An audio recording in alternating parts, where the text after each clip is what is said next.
Welcome to the Adapt Performance Podcast, the podcast that lets you delve into the minds of world-class guests all involved in the pursuit of performance. I'm your host, Jordan Webster, and let's get into it.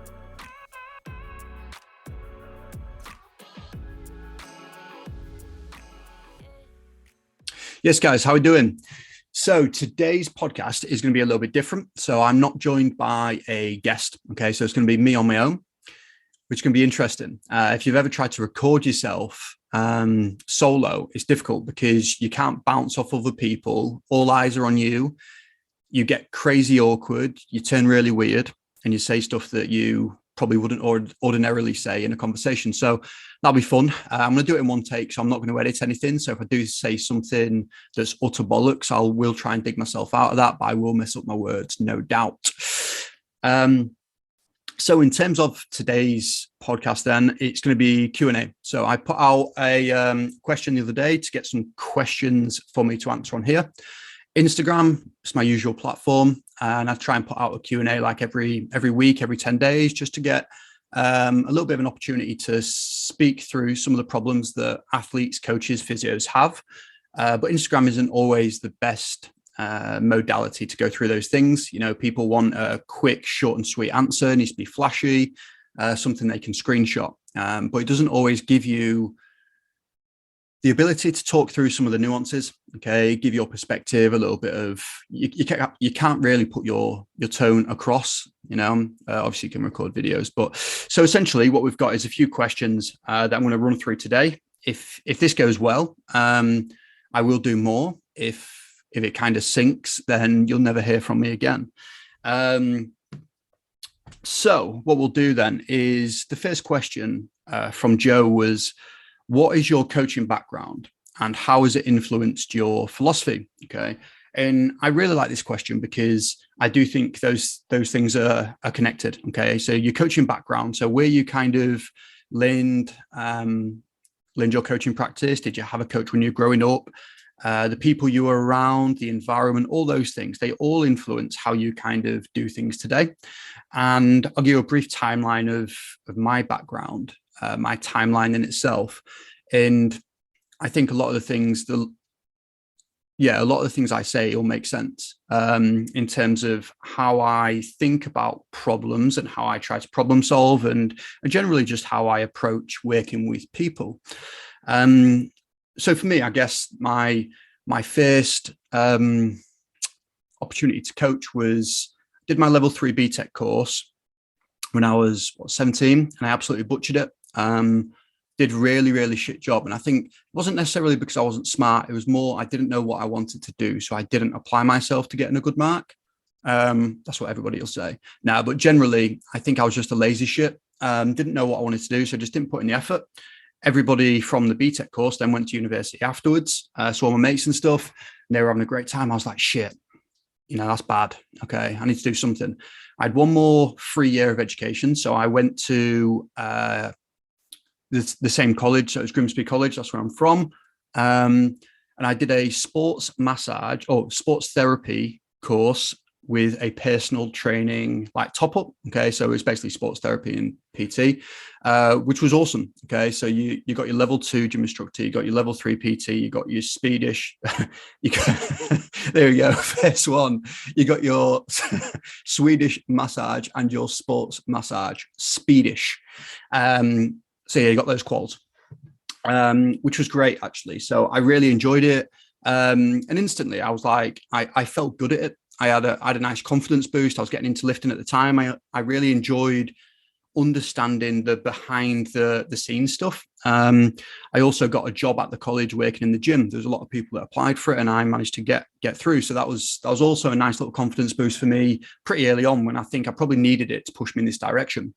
So the actual course itself was, okay, let me think about this. The sports massage and Swedish massage side of things was really good. Okay. I got a lot from that. But being brutally honest, I think we all know the issues with the fitness industry when it comes to PT and gym instructor.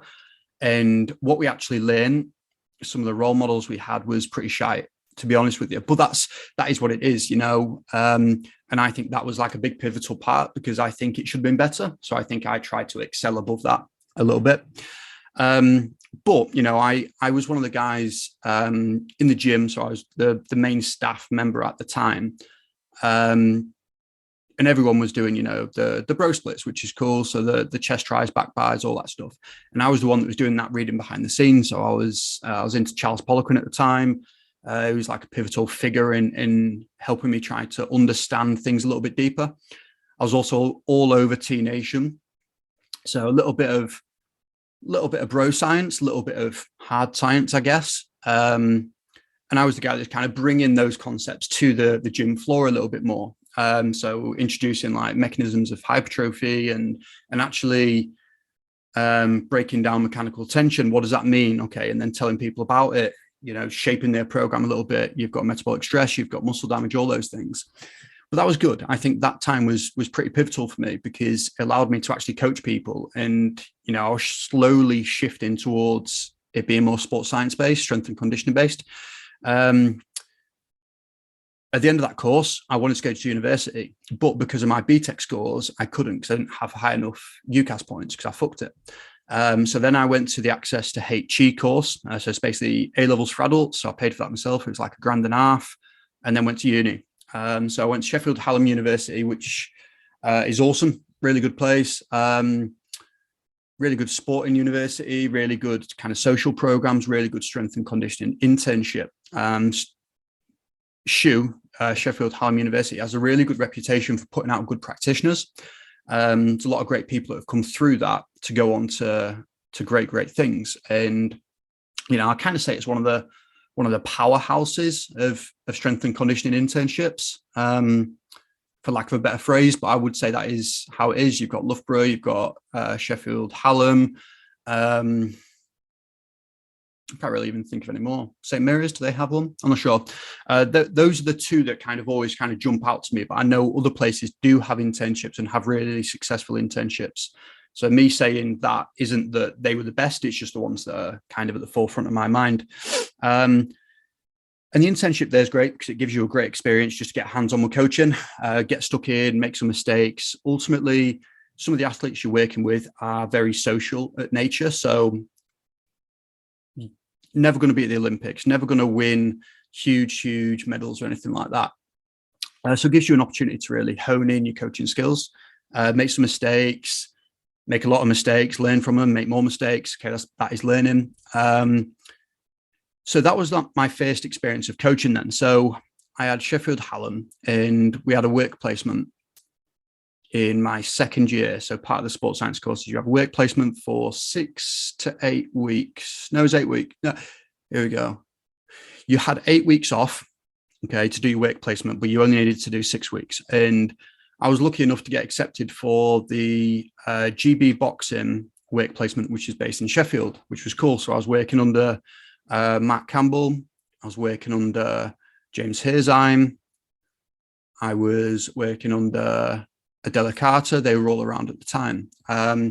So basically got through into it, you know, just basically went there, tried to learn as much as possible. But ultimately, as an intern, as a work placement student, you're in the shadows a little bit. Okay, you're in the shadows, just kind of watching what goes on, asking a few questions, trying to understand a little bit more. And that was huge for me, because that was my first experience of a really high performance environment and how they approach things.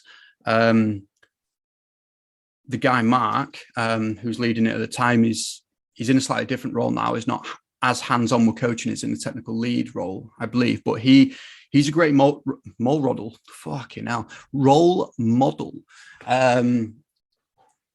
And some of the things that I really liked about the way he approached things, and this does feed into my philosophy now, is super humble guy. Okay. Really, he's upfront with his mistakes. And I think that's huge. I think that just makes you super approachable, relatable. People feel at ease around you. Okay. So really kind of humble, will own those mistakes and won't kind of finger point and stuff. And that's huge. And I've been in situations, I've been in roles since doing that work placement there, where it's the complete opposite, where people are finger pointy. They try and blame people for things, and it's toxic. It's toxic, and nothing ever moves forward. Nothing ever changes. People get the back up, and there's ultimately a lot of ego that goes on. An ego is not necessarily a bad thing. We all have an ego, but sometimes you have to keep that in check for the greater good, essentially. Okay, so GB boxing was a big one for me. So that was a really big. It was like the top of the mountain, I guess. It was the peak. It was the highest thing I'd seen so far, and that was great. I then got a job at Sheffield Hallam, so I was kind of an assistant, but kind of a lead for like a really short period of time as I was kind of finishing my masters, which was cool. It's when there was a lot of changing over going on. Actually, there was at Sheffield Hallam at the time, they were going through a total restructure. It seems like they're always going through a restructure, actually. And what this basically meant is none of your jobs are safe. Okay, you're up in the air. You might have a job, you might not. We might make you reapply for your job, we might not. And if you've ever been in that situation, it is awful. It was like a big strain mentally, because it's like, well, fucking, what am I doing then? Am I just sat here doing nothing, just in limbo? Awful. Okay. In the end, ended up getting a job at Warwick University, which was great. So I was lead S&C coach there. What I learned from this, I was under a guy called Nick Manning, who was the performance sport manager. He was the previous lead S&C coach, so very S&C minded, but kind of got the taste for a little bit more management, strategy, influencing things from a more global level. Because generally that is the way it is when you're involved in performance. As a coach, you influence the athletes. You may be able to influence people to the side of you, but you're generally not going to be able to go to the head of sport and say, look, this is the way I think it needs to be. It just doesn't happen. Things don't change. And through speaking with Nick, I think that was kind of one of the reasons he wanted to progress and get higher and higher, because the way you're really going to influence the total landscape and the long-term vision of the university is by being a higher member of staff. And Nick was also a great at his job, did a really good job with those things. And one of the things that really kind of stuck with me from my time at Warwick was it was through COVID. And I saw some examples, and I'm never going to name names. I saw some really bad examples at that job, at other jobs along the way. So I've had a few part-time roles starting in and out. I've had a lot of internships as well. I've seen some examples of awful practice with the athlete ultimately being the one that gets hurt by it. Okay.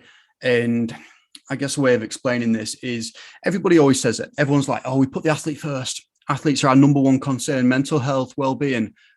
Bullshit. Okay. I've seen a lot of examples where that is exactly not the case. And I think it just seems to be one of those things that people say.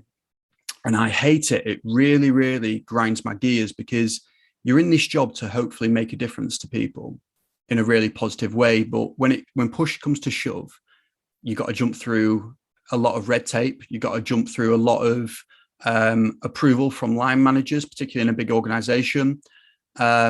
And I do think that even though people say athletes are our first concern, that isn't the way it goes a lot of the time. In university sport, I've seen it in pro sport, I've seen it in the private sector as well. I don't think it's anything specific to like a specific domain, but it's one of those things that does sit with me and influences my coaching philosophy, because that is honestly like my number one. Okay, the athlete comes first. The way we approach our problems, it needs to come back to them. It needs to be helping them, not hindering them. Okay.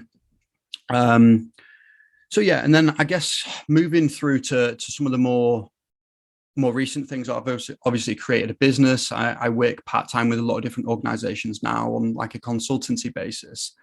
And that's one of my non-negotiables is the decisions we make ultimately have to be because of the athlete. Because I do feel like there's a big exploitation, and maybe that's a really harsh word. Maybe that's like, oof, it sounds really dirty. But yeah, for me, it ultimately comes down to that. Okay. I really enjoy my job. I love my job. So to see the customer or the client not get served fucks me off. In terms of my actual philosophy itself, then getting through to the nitty gritty of how we actually approach sports performance, it's hard because you could put me in a lot of different situations, and I think the philosophy does change. I don't think it is one stable thing. I think the athlete should get information on why they're doing what they're doing, because I think that helps buy-in, which feeds into enjoyment, which feeds into them making good decisions when you're not there.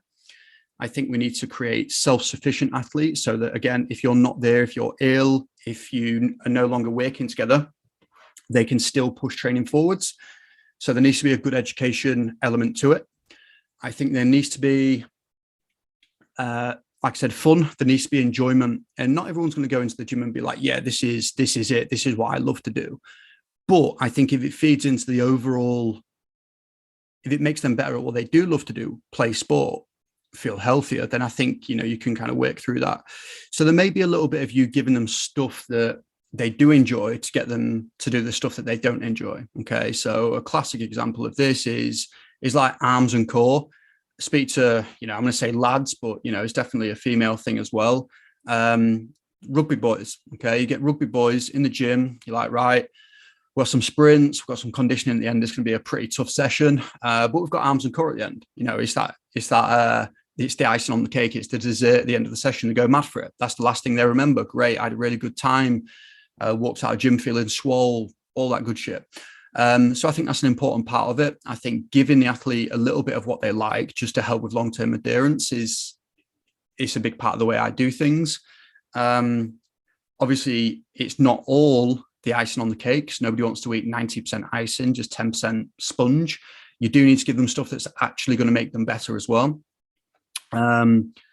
I think some of the other things that I think are important for my coaching philosophy is communication. It's kind of like I'm interviewing myself at the moment. I'm giving you those answers. I'm a really good team player. Now, I think communication is a big one, depending on your role within the organization. So I guess perfect example at the moment for me is I work online with a lot of guys. And for some of these guys, they're kind of on the fringe of being a really good player, but not quite at the point where their club has the ability to highly invest in strength and conditioning coaches, physios, head coaches, those types of things. So for me, when I'm working with these athletes one-on-one, the communication channel is literally me and the athlete. Okay. So that is it. It's just me and them. So communication is really important there, because if they don't ever speak to me and I'm giving them a program, it's like, well, I don't know how you're getting on, mate. Like it's difficult. So that the communication piece needs to happen in order to get the most out of it. And then taking that through to like, let's say, so I work at Sheffield College basketball team, basketball. And we have more communication lines. Okay. So we have me, we have the athletes, so a big team of athletes. We have a physiotherapist. We have 3 coaches, actually, 3 tech coaches. We then have the NGBs that also has a head physio who has a head of S&C. So there is a lot of different communication lines. Okay. And they're all pulling hopefully in the same direction. But if they're not, that communication piece is really going to be important to kind of ironing out some of the nitty gritty and how we actually tackle a problem. So communication, again, huge. What else? And ultimately, I think it's understanding what they want. Okay. My coaching philosophy is meeting the athlete where they're at. Okay. And it's meeting the person where they're at. So if you're working with somebody who's Gen Pop, don't try and sell them, a gold medal at the Olympics, because that's not what they want to do. If you've got a recreational athlete that just wants to be a little bit better at sport, they want to be in a little bit better shape. They've also got a holiday coming up in Ibiza. Okay. They've got a lot of different things that they want to work through. So you've got to kind of try and meet them where they're at.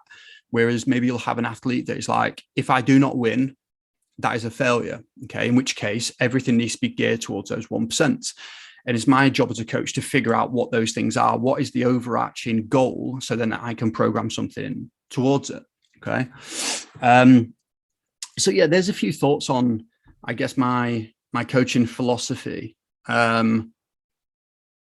and you could probably ask me on a different day, and I'd give you a slightly different answer depending on kind of what's fresh in my mind. But I'm curious to other people's as well. If some of that stuff really resonates with you, let me know. If there's some of that stuff where you're thinking, fucking, that was waffle, then give me it. Let me know.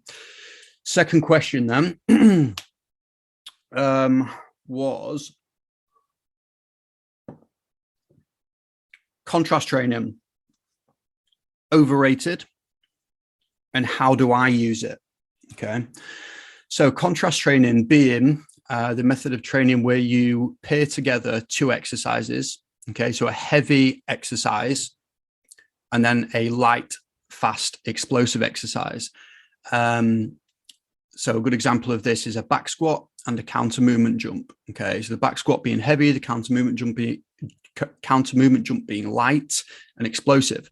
The reason why you would do this, okay, is the heavy loaded exercise feeds into making the central nervous system more efficient, okay, gets it primed. Essentially, it tricks the brain and the body into producing more force on the counter movement jump. So you will see a small increase in performance on the second exercise, on the explosive exercise. And there's a really sciencey answer to this to do with mind blank then. I did it in my dissertation. I'm trying to bring it up now. So it's the phosphorylation of actin and myosin chains. I believe I may have butchered that, but there is a sciencey answer that goes into it. And do I think it's overrated? It's just a tool. It's like me saying to you, are hammers overrated? It's like, well, for what? You know, is a hammer overrated for breaking eggs to make an omelette? Yeah, probably. It's not needed. Is it overrated when trying to peak an athlete towards competition? Probably not. It just depends how much importance and what you think you're going to get from it, which will determine whether it's overrated or not. The ways I use it then, exactly as I said there, I will use it as a little bit more of a peaking. A lot of the time I'll use it as a peaking method. So as we're getting closer and closer to competition, there's going to be a lot of an emphasis on trying to freshen up the athletes, get them to experience some really high intensities and some high speeds in low volumes. And that's one of the ways I would do it. So in order to get the most from it, and this is, there's a few bits of research on this, but in order to get the most from it, you want to try and pair two exercises together that are similar in nature. So a back squat and a counter movement jump, a bench press and an explosive press up. And that is generally how I will use it. So I will go pretty heavy, but not max, not to failure on the first exercise. So let's say, for example, I would do 2 reps on 87% of 1 rep max on a back squat. Okay, so it's heavy, but for 87% of your 1 rep max on a back squat, you could probably grind out 4 reps.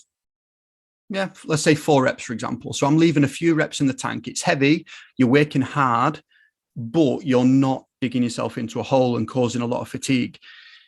You're then going to rest. You're then going to give your body an opportunity to basically catch its breath. Okay. And this is where the post-activation potentiation element comes with it. There is a sweet spot in terms of how long you rest between the two exercises. Loads of research. Some research says 12 minutes. Some research says 2 minutes. So you're probably never going to work that out, to be honest with you. I think you're probably just going to rest a minute or so and then go into it. I think probably like 2 reps on a back squat, rest 60 seconds, 30 seconds, just to get your breath back, and then go into 5 reps on a counter movement jump, rest for 3, 4, 5 minutes, and then repeat. That's a simple way of doing it. You could do the same with the back squat and the bench press and the explosive press up. They say that in order to get the most from contrast training, you want to be well trained to begin with. Okay, you want to be an athlete that has the ability to produce a lot of force in order to really kind of override the central nervous system to get the most out of that explosive exercise.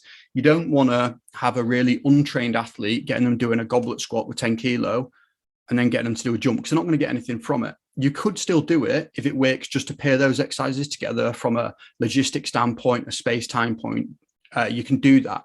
but chances are you will not get the same percentage of increased, performance as somebody that can squat 200 kilo, is incredibly fast, incredibly explosive. They may get an extra 2% on their CMJs from doing that. I've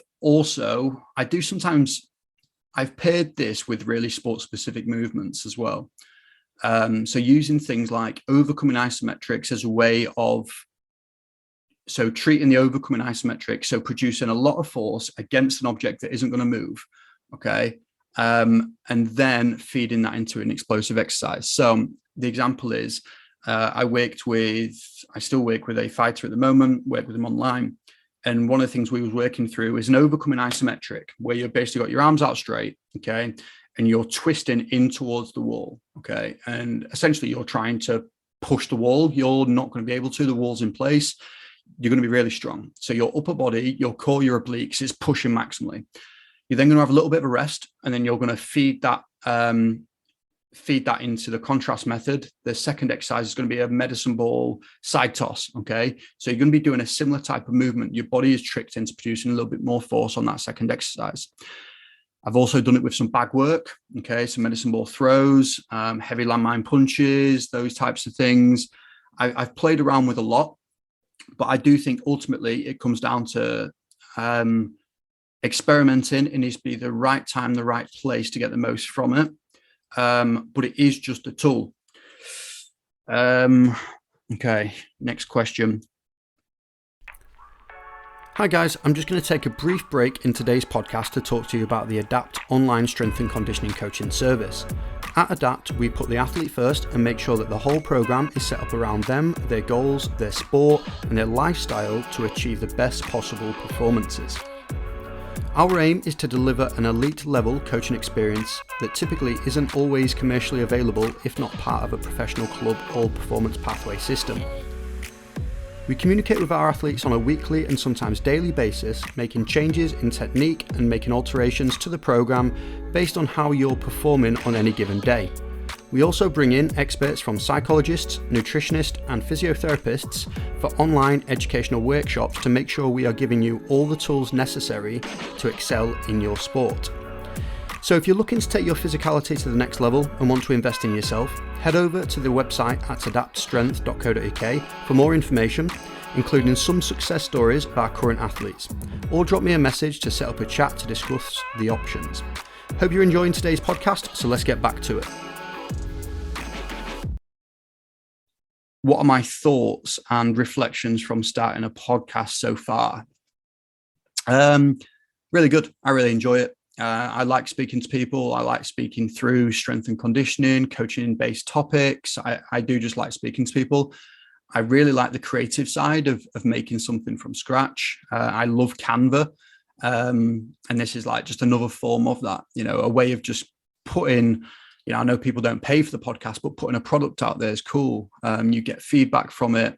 Some people like it, some people don't. You then get to refine, make it better, feed it into next time. So yeah, it's good. I think it's going to be a slow burner as well. I'm not going to wake up tomorrow and it's going to be like, this is a super successful thing, but that's not the objective. I do just enjoy the process, which is good.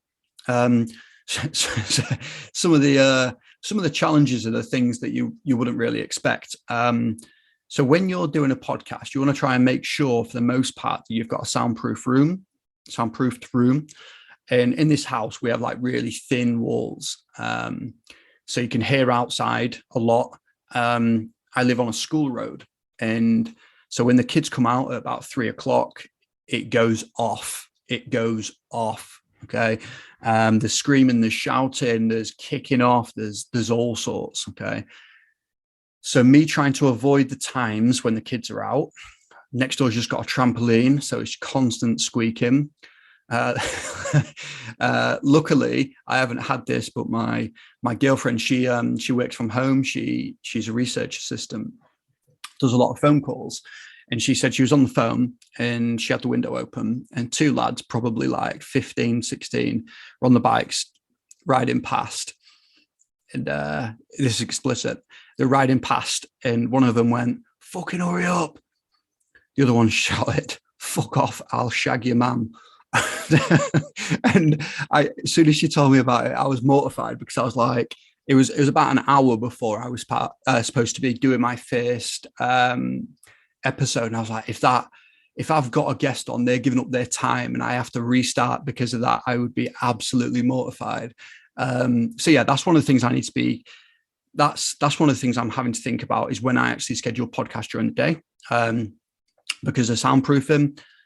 The editing side of a podcast is quite lengthy, actually. I would say for every 1 hour of podcast you put out there was probably 4 hours of work. So when you see the hour, there's probably 4 hours going on behind the scenes, and that's editing, that's making things good, that's putting questions out there for the guests ahead of time. There's all that collaboration, the social media side. So yeah, to be honest, I really, really enjoy it, and I'll keep doing it, and if people get something from it, if it kills a little bit of time when you're walking the dog or you're driving to work, that's absolutely cool. The next question is, it's super broad. I just got training in season ? Okay, so it's really ambiguous. Okay, so training in season. I know this guy, and I know he's a rugby boy.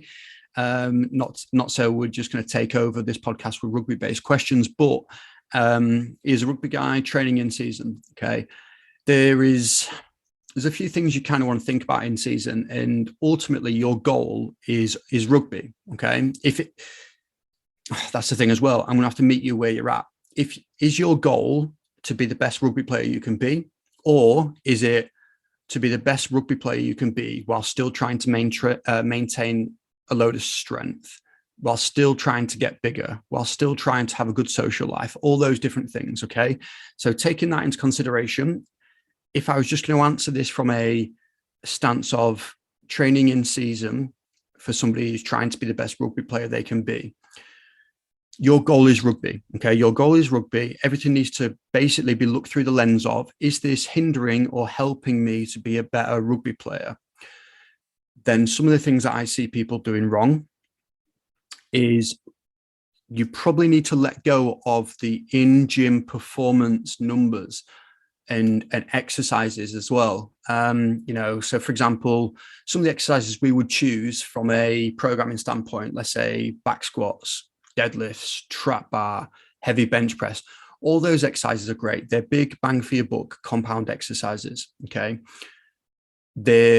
at times they probably put a lot of load through the body. Okay, which is good because it gives you a big stimulus, but it also gives you a lot of fatigue as part of it. Okay, and Mike Israetel, who is part of Renaissance Periodization, I don't know if anybody knows him, he speaks through the concept of stimulus to fatigue. Okay, and he calls it a ratio, so stimulus to fatigue ratio. And our objective is to hopefully choose the exercises or the modalities that have the biggest stimulus possible with the lowest fatigue ratio. Okay, so a back squat, for example, a really heavy back squat, loads and loads of stimulus for the knee extensors, the quads, the glutes, and the lower back. Great, it's a lower body exercise, loads of stimulus.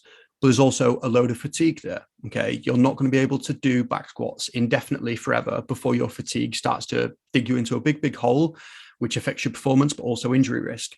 Okay, so there's that. Are there other options? Are there other options that can give you a really good stimulus effect with lower fatigue? Okay, and a good example of this is something like a leg press. Okay, so a leg press gives you this, maybe not the same, but it gives you, comparable amounts of stimulus for the lower body. But because you're not using your upper body to stabilize, your lower back isn't a factor, your core isn't a factor, you're locked into one place, so there's not really a stability element. It's mentally a lot easier to get yourself amped for a set of 5 on the leg press than it is a back squat. So the stimulus is still pretty high, but not as high, but the fatigue is a lot lower. Okay, in which case that could be a good option for you in order to keep your lower body strength up there in season. You want to try and balance it. So you need to work with your coaches around you to get a schedule together which works. Okay, so let's say you have a let's say I have a game on a Saturday. Okay. Sunday, you're going to rest. You're probably going to be hungover. Monday, you may get in. Okay. You may do a little bit of light uppers potentially, or a little bit of a flush out. I would say an uppers, flush out, recovery based session is going to be pretty good. Okay. Then going to that Tuesday is probably going to be your heaviest day of the week for me. That's probably when you want to get some sprints in, get some high intensity lower body work in, potentially get some high intensity upper body work in, and you're probably going to have training that evening. Wednesday, probably going to be off. Probably have off. You may do something light. Thursday is going to be a low volume, high intensity based session. You might sprint again. You may do some acceleration based work. So generally less risky than the max velocity stuff. You may hit uppers again. You may hit uppers every day this week. It just depends on how you basically do things. Friday, you may have off, or you may have like a little bit of a priming session, and then Saturday you play. Okay. Hopefully what you kind of got from that is you want to try and schedule your week in a way where you can balance stresses. Okay. There's a fluctuation there of ups and downs. It's not all go 100%, go 100%, go 100%. Whenever you train, you are training at the expense of the next session. You're training at the expense of something else. You have a limited resource pool to draw from. Okay. And if your objective is to be better at rugby, you want to make sure you're better at rugby. Other things, training in season. Yeah, just going back to that exercise selection piece. Don't push through pain. You're going to be sore. You're going to have niggles. You're going to be sore in a lot of different areas that you wouldn't be sore out of season, in your off season. So don't be afraid to get rid of the bench press. Can you look for something that is potentially a little bit more shoulder friendly? Can you go for a floor press just so you miss out that bottom range? Generally that end range is a little bit uncomfortable for some people. If you've got a banged up wrist and holding a bar's tricky, can you use wrist wraps to get through it? Can you use a neutral grip bench press or dumbbells? A press up's a good way to go. If none of those things are available, can you go for an isolated movement like a chest fly, just looking for ways of working around and not making anything worse? Another thing to think about is I'm a big fan of using neck work with contact athletes as a way of basically building up some good robustness around the structure that ultimately controls your head. Okay. So whiplash, getting a stinger, concussions, all those things that we know about, neck work can just help a little bit. But I would approach it in a different way in season than when you're off season. Okay. I think the best time to get some exposure to neck work is when you are furthest away from taking a tackle. Okay. So that could mean doing it straight after a game, just getting a quick hit of some neck work, just so it doesn't impact you for your next training session. And what I mean by this is neck work is great. It's really protective in that sense. Okay. This goes for any structure. This goes for hamstrings. This goes for anything. When you train it, you temporarily weaken it. Okay. So if we think about the way we train is we go in, we apply a stressor, we temporarily get worse, and then we come out the other side of it better. Okay. So supercompensation theory. When you do neck work, you temporarily weaken that structure. So if I was going to do a load of neck work today, and then I went into a game tomorrow, that'd be a bad idea. Okay. Because the neck's going to be a little bit more exposed. It's not going to be as strong. Same for hamstrings. Okay. So you want to try and pick a time where you have the longest duration between doing it and actually playing the sport or taking tackles. Same for boxing, same for MMA, jiu-jitsu, all those things apply. And I think one of the best times to do that is straight after a contact related session, because generally you will have the next day off. Okay. And it's really hard to fit everything into a week anyway. Cool. Obviously that was a really broad question, training in season. So I think next time I do these, I will try and ask for a little bit more context on those, just so I can basically, give a little bit more of an insight into that. So I'm going to leave it there then. So I have rambled on a little bit. I've gave a little bit of perspective on, my coaching background, coaching philosophy. I've covered contrast training, covered a little bit of starting a podcast and my thoughts so far, and some of the issues I actually have to face when putting that out there. Cool. So I may do these in the future. I may not do these in the future. But if you did enjoy the episode, do let me know. It's useful for me to hear some feedback. And if you have any questions that you think will be useful for me to kind of go through, then do let me know as well. All right. Cool. Well, thank you very much. And I will speak to you all soon. Thanks for listening to the Adapt Performance podcast. Let me know what you thought about the episode by leaving a review or sending me a direct message. I'm all for receiving the honest feedback to make sure the episodes grow and get better and better. Like, share, subscribing and following all goes a long way to making sure the podcast reaches the right people. Thanks a lot. Catch you next time.